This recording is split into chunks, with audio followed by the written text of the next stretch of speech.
Yeah, obviously he's an important player for us, and he's an important all-rounder, so helps us really balance our squad out really well.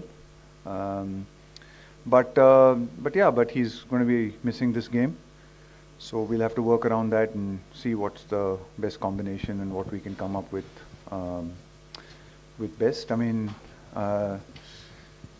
you. In the end, we've got to work with the 14 that we've got, and sometimes you do expect that these kind of things can happen. So that's why you've got a squad, and we'll have to see what works best for these conditions and these wickets.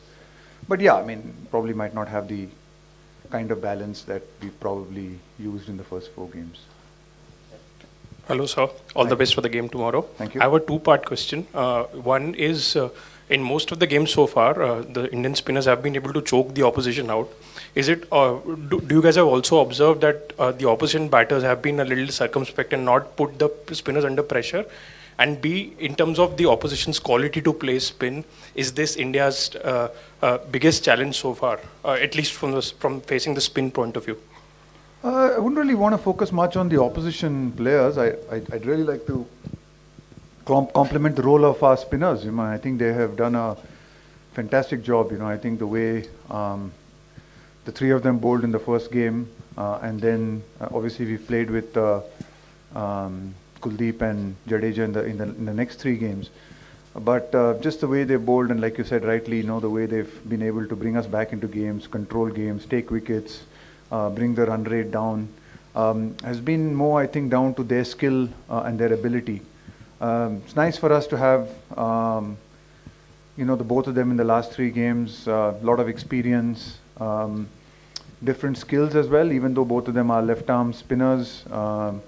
They're obviously different kinds of left-handed bowlers, left-arm spinners. So that gives us variation, gives us different angles that they bowl at. So yeah, big credit to them, and also just the bowling coaches working with them to really ensure that they've been bowling really well. I thought Rohit's done a great job of handling them really well and working out the right ends. Some really good field placings as well. So yes, I think all in all, we've done a really good job, and hopefully we can keep it going. I want to know your thoughts on this. How do you see the in this World Cup? Like you mentioned, 350 scores. I was about to ask you that, whether that is really fair enough for judgment of skills. So in a tournament, I just want to see variety. I mean, yes, there are sometimes there will be some good wickets in a tournament. There will be sometimes 350 scored, and games that go at high scoring. There will be sometimes wickets where the ball turns, brings the spinners into play. There will be other wickets where it might seem a little bit.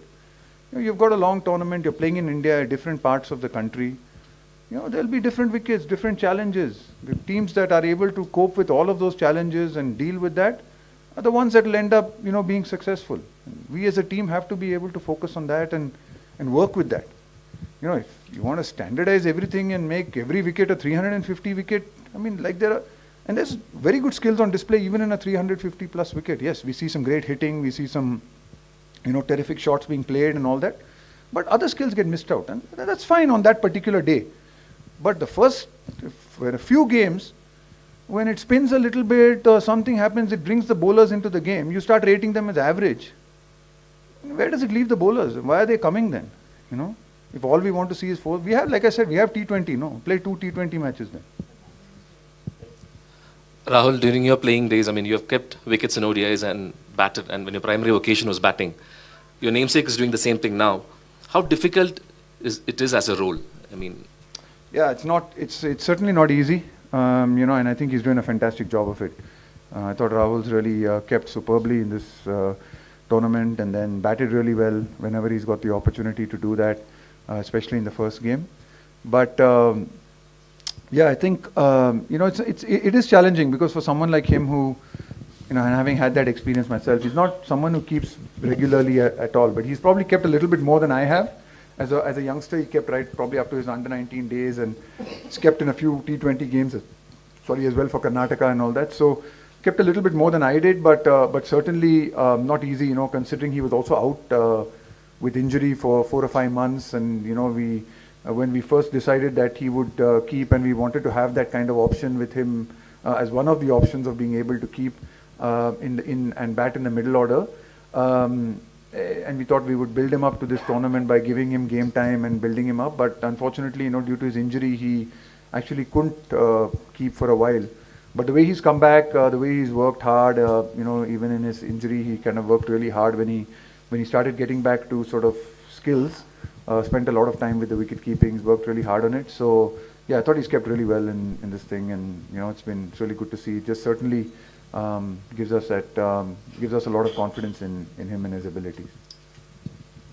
Coach, just taking a cue from the question around Hardik, there have been a lot of talk in the past as well where Rohit had said that there's a lot of clarity about roles of certain players. So if you could just explain the kind of role which you had in mind for someone like Shardul Thakur, and how much that is going to change given that now Hardik is not available for this game. Yeah, so I mean, without going into too much of specifics, and it's hard to go into a lot of specifics in a PC, but yeah, I mean, Shardul's clearly his role was to be that kind of bowling all-rounder for us. In the games that he played,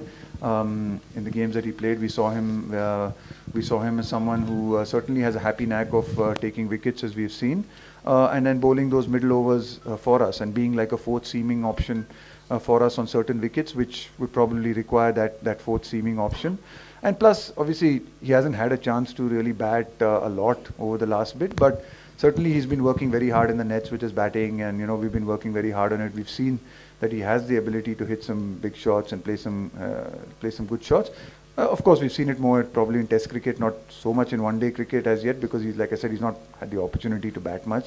But certainly that was the kind of role that he fitted in for us in that bowling all-rounders role. Obviously with Hardik not being there and Hardik sort of being one of those four seamers, we'll just have to see with the combination we can go with. We certainly can go with obviously the 3 fast bowlers or the 3 spinners. With that kind of combination, we still could play him and play Ash and move Jadeja up. There are many different permutations and combinations. I wouldn't want to give too much away. I mean, we are pretty clear on what our playing 11 is tomorrow, but I wouldn't want to be giving too much away. But yeah, I think there are different combinations we could come up with. Obviously, the 3 seamers, having someone like Shami sitting out there and bringing him in this game is a great option.